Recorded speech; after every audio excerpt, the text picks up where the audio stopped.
Safari Guide here today on the Harambe Wildlife Reserve. Jumbo means hello. Let's try this again. Jumbo! Jumbo! Jumbo!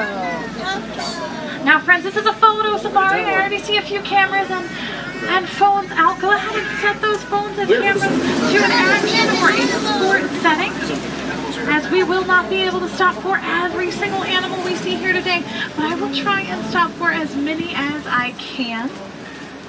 And it does get pretty bumpy out here, so do please keep a tight hand on all those valuables. Please also remain seated for me at all times, whether we are moving or if we are stopped. And please keep those hands, arms, feet, and legs inside the vehicle. We go through some pretty rough terrain, and I wouldn't want anybody getting hurt. Now above your heads you will see an animal spotting guide. Now these are most of the animals we could see here today. Now we might not see them all just due to migration patterns, but we usually do have some pretty good luck. Now with that, twin day, let's go. Let's head into the Little Itiri Forest. Now the animals in the Little Itiri Forest, they use spots and stripes as a way to blend into their surroundings. They are really great at camouflage, so keep your eyes peeled. Oh, look way over here to the right, you will see the okapi. Now the okapi, it does kind of look like it could be related to the zebra, just due to those striped legs that it has. But it's actually the only known relative to the giraffe. It has the same skeletal structure of the giraffe, and even has a prehensile tongue, just like the giraffe. To the left, you'll see two other antelope, the greater kudu, those lighter brown colored animals without horns. Those are female greater kudu. We know that because only male greater kudu have horns. And then you'll also see those orangey brown colored antelope, the bongo. The bongo is nicknamed the ghost of the forest. They're very shy, very skittish creatures. They like to hang out in the thicket and the underbrush during the day to protect them from predators. And they use those curved horns to get in the thickest of bushes. Now to the left here, this large watering hole, this is a great place to try and find the black rhino. When we are in luck, look way over here to the left, lying down, you will see a black rhino near those rocks there. But I believe I might also see one coming up ahead here, moving around. Oh, I do. Hold on, let's speed on up ahead, up this hill. Now the black rhino, it's actually pretty small for a rhino, weighing up to only about 3,000 pounds. They can charge up to about 35 miles per hour. There it goes, walking away from us. Now unfortunately the black rhino, it is becoming very, very difficult to find. There are less than 5,000 black rhinos left in the entire world. And unfortunately that is due to poaching. They are poached for their horns because many cultures believe that they have medicinal or healing properties. But they don't. Their horns, they're made out of the same material as our hair and our nails, which is keratin. Now we are going to head on out of the Little Itiri Forest, starting to head towards the Safi River region. Now the Safi River region, it is a great place to try and find some of Africa's water-dwelling predators. So let's keep our eyes peeled towards the water. Lots of animals like to hang out in the water, sometimes even underneath the water. If we look to the right there, I do see a Nile hippopotamus in the water. Now hippos, they spend most of their day in the water, usually only coming out onto land at night to feed, where they will walk up to about 6 miles away from their home, eating 80 to 90 pounds of grass, lettuce, and leaves. They are herbivores, but they are still considered to be top predators in Africa. They're extremely territorial. Oh, and I see a lot of movement here in the river to the left. There's going to be some more hippos up ahead. A whole group of hippos, known as a bloat of hippos. Let's see. I see some hippos walking on the bottom of the river bank right over here. To the left. There it goes. Right up. Now hippos, they can even sleep underneath the water, spending up to about 5 to 8 minutes at a time in the water on one single breath. Yes, to the left there, that's a group of the pink-backed pelicans, known as a pod of pink-backed pelicans. And another hippo, several more. Now hippos fully grown, they reach up to be about 5,500 pounds. And although they do spend the majority of their day in the water, they aren't very good swimmers. They prefer to walk on the bottom of a river instead of swimming in it.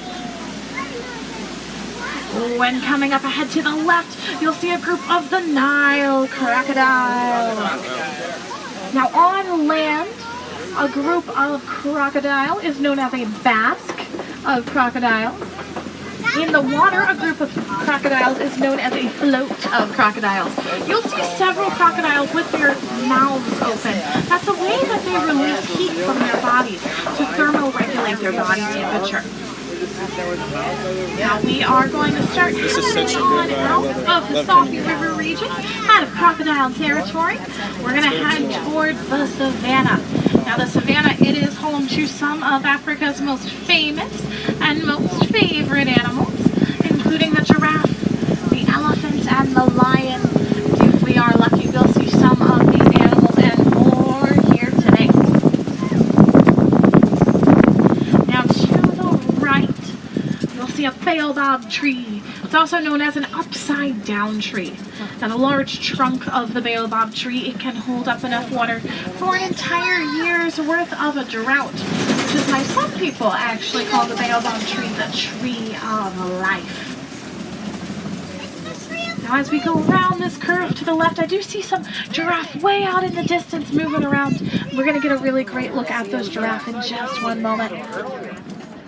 Now this unique landscaping that the savannah has, it's due to all of the animals that live in the savannah.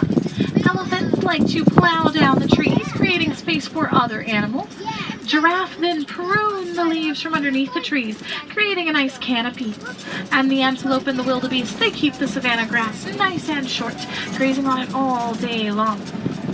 Now the savannah does have another name. It's also known as the Serengeti grasslands. They do stretch out for hundreds of miles in North and East Africa. We can see just how beautiful and expansive the savannah is. I see lots of animals coming up ahead. Let's get a better look in just one moment.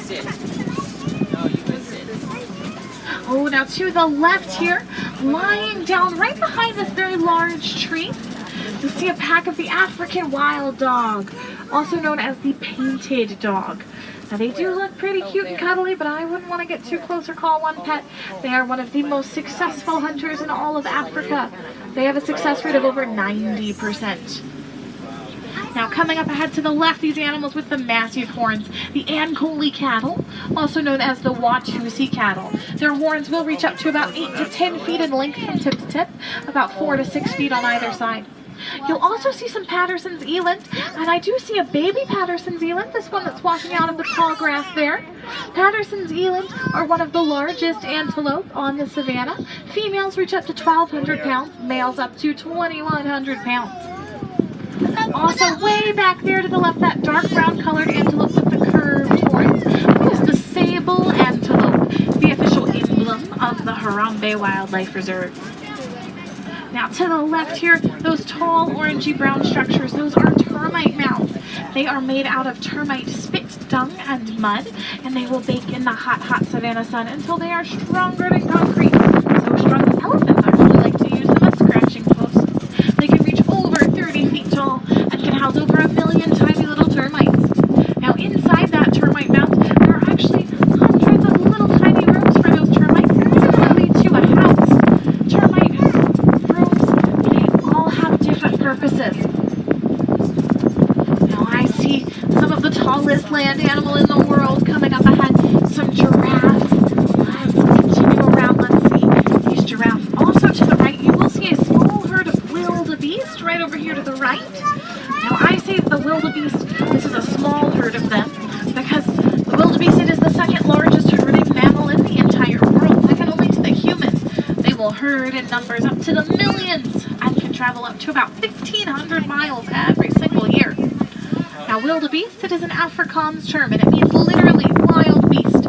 They also have a nickname, it's the mew. They get that name from the noise that they make. And here to the right, we are going to see a whole group of giraffe, known as a tower of giraffe. There you go. Now you will see some adolescent giraffe here. This one right in the middle of these two taller ones, not fully grown. Not quite a baby, just based off of its height, probably close to a year old. Now, fully grown, a giraffe reaches up to be about 20 feet tall. When they're born, they'll be up to about 6 feet tall. And within an hour of their birth, they can stand, walk, and even run. This helps protect them against predators. Now, my very favorite fact about the giraffe is that they don't need very much sleep. In fact, they only sleep for about 30 minutes every single day. Most of that is in 5-minute stints. They can actually sleep standing up with their eyes open. They spend almost 20 hours every single day eating leaves off of trees. They'll do that with their prehensile tongue. Their tongue is 18 inches long and it is purpley black in color. Coming up ahead to the left here, this large rock formation, this is called Monkey Point, which means we're headed towards elephant country. And I do see an African elephant here to the right. Now, this is a male African elephant, or a bull African elephant. We know that because he is by himself. The male African elephant, they leave the herd. They'll go off on their own by the time they reach adulthood, which is about age 15 for elephants. Now, that is because elephants, they do live in a matriarchal society. There's an alpha female in every single group. Now, the alpha female is usually the eldest and the largest of all the female elephants. Elephants, they do have the second longest childhood of any mammal, second to the human. They continue growing, remaining in that adolescent phase until about age 15 or so. Now let's continue on. We're going to head down this path towards some red clay pits. Now, I want to find some more elephants. Elephants like hanging out near red clay. It's full of nutrients for them. They actually eat that red clay. Let's see if we can find any elephants up ahead. Now, I know this bridge, it does sound a little bit rickety. To be truthful, we used to have a really big problem with this bridge, but we actually started fixing it with duct tape. It works really well. You know what they say, if you can't duck it, chuck it. Well, we don't have to. The duct tape works. So onwards we go. Usually where there's a male African elephant, we can find a herd of female elephants nearby. And we are passing right through these red clay pits. Oh, and to the right, I do see some red clay with tusk marks. Elephants have been here recently. Let's keep an eye out. Yes, look over here to the left. Another African elephant. Now, when an elephant is born, they will weigh between 200 to 300 pounds. By the time it's fully grown, it weighs up to be about 13 to 15,000 pounds. That makes it the largest land animal in the world. I see some more elephants up ahead. This is the herd of female elephants and the young that there might be. Now, unlike the Indian elephant, the African elephant, both male and female, they both grow tusks.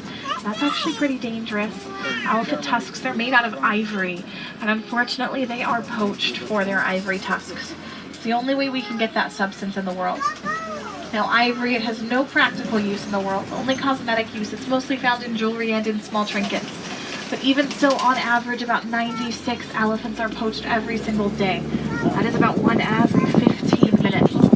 Now, we can all help save elephants, though, if we simply don't buy anything made out of ivory or with ivory in it. Now, I see some more elephants up ahead near this watering hole, racing on up ahead.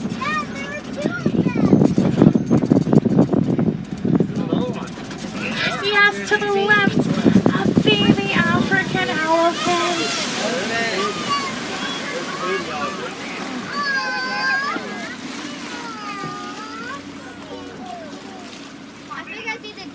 Now, baby elephants are very, very playful creatures during the day, like hanging out with their aunts, cousins, siblings. But at night, they actually have a curfew, similar to humans, always heading back to the alpha female at night.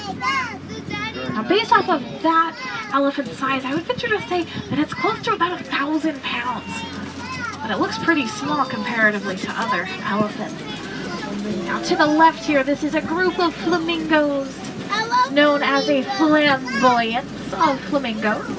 And these are the greater flamingos. They are the largest of all the flamingo species, reaching up to be about 5 feet tall, weighing only 9 pounds. Now, when a flamingo is born, they will not be born pink, they are born gray. It takes them almost 2 full years to get their pink coloring. They get it from their diet, from the beta carotene in shrimp and krill. There we can see that baby African elephant one more time.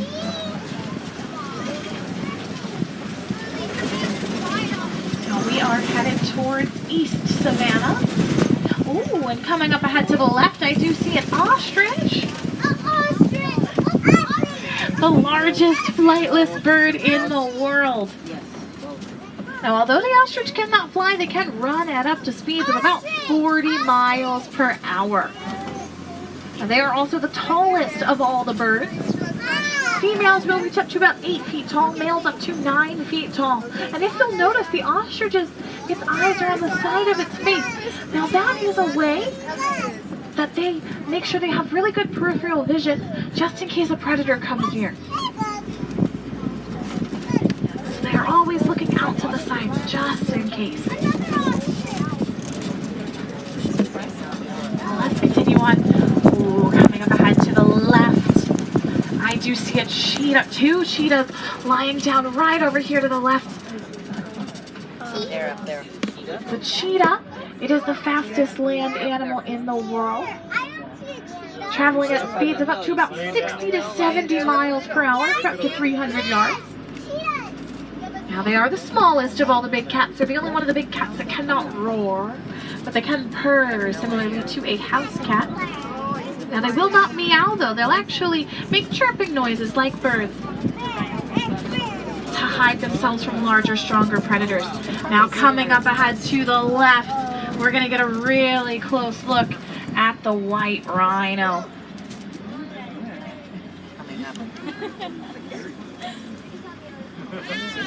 Now the white rhino is much, much larger than the black rhino, reaching up to be about 5,000 pounds.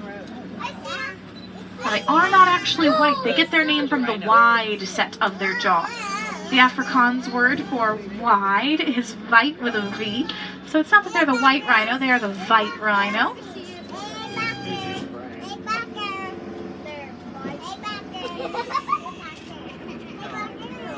Right there for a minute, bud. All right. Mommy, what is the rhino doing? Is it throwing us away? Now we're just going to follow this white rhino, poly-poly, or very slowly. Now white rhinos, they're actually almost completely blind. They can only see a few feet in front of their faces. But they have really great hearing, which helps compensate for that lack of eyesight. Alright, it looks like we might be able to pass this white rhino here in a second. Maybe, maybe not. We'll just go very carefully. It'll be right next to the truck.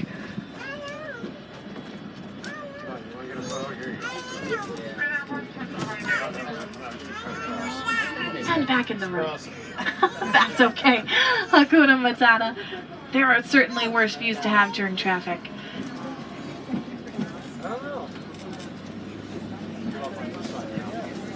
Now I also see a group of white rhinos up ahead to the right lying down. A group of rhino is known as a crash of rhinos. Yeah,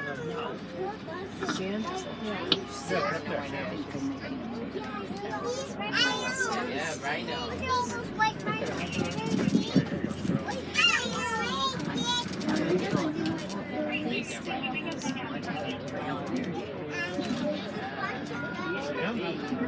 It doesn't get much closer than that. Now let's continue on because we are actually going around a Kopi Rock formation, a great place to find the lion. And I see a lion coming up ahead. See a male lion just a snoozing away. You can just barely see. Oh, and 2 female lioness. You can just barely see them. They're all just lying down. Now, a group of lions is known as a pride of lions. And lions, they do remain inactive for almost 20 hours every single day, becoming much more active at night for the hunt. But it is the female lioness who will go out to hunt while the male lion stays back to take care of the young. And look over here, a whole family of warthogs. The largest burrowing animal in the world. That's right, Pumbaa. Now, I wouldn't call anybody Pumbaa that, though. That is actually the Swahili phrase for foolish.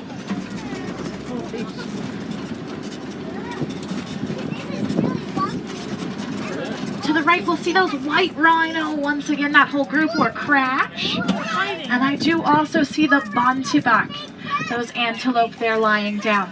Now, the bontebok is a very, very special animal. It is one that is close to my heart. And that is because in the year 2000, the bontebok was almost completely extinct. They were hunted for their pelts, for the rich, dark brown, almost purple coloring to their pelts. And their numbers dwindled down until there were only 17 of them left in the entire world. Now that is less bontebok in the world than there are humans on this trek right now. But in the year 2000, African farmers decided they wanted to try and save the bontebok. They took all 17 of those bontebok, they kept them safe on their farms. Well, now there are more than 3,000 of them in the world.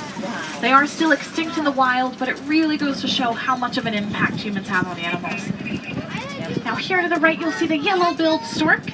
Their wingspan stretches out to be about 5 to 7 feet in length, and they are carnivorous birds.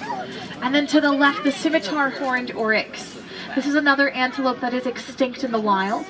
They were hunted to near extinction in mere decades for the sword-like shape of their horn. They're a very interesting animal, though. They can go about 9 months without drinking any water. They get the vast majority of the water that they need from eating grass. Now hold on tight, because it does get pretty bumpy right here. Here comes some pretty big bumps.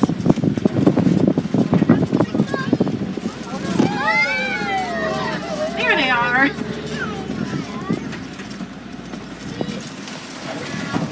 Now, unfortunately, my friends, our safari, it is coming to a close. Now, I do hope you got to see some of your very favorite animals here today. But if not, I hope you learned something new about animals that you did not know before. Now, many of the animals that we got to see here today, they are endangered or even extinct in the wild. But everybody, they can do their part to help.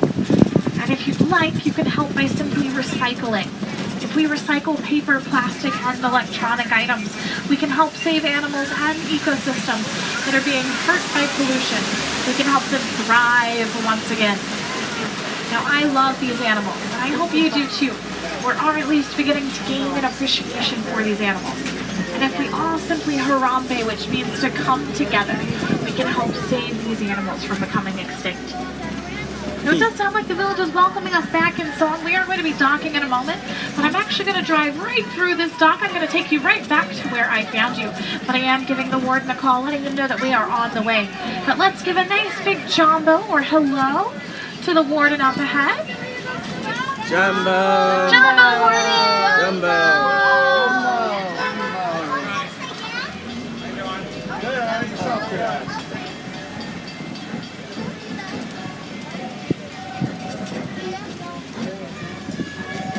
And once again, let's give a nice big jumbo to this warden as well. Jumbo! Jumbo! Now, we do get a little bit of a backstage tour. It's pretty exciting. We go under not one, not two, but 3 bridges. Now, if you would like to see more animals today, you can join us again for a nighttime safari.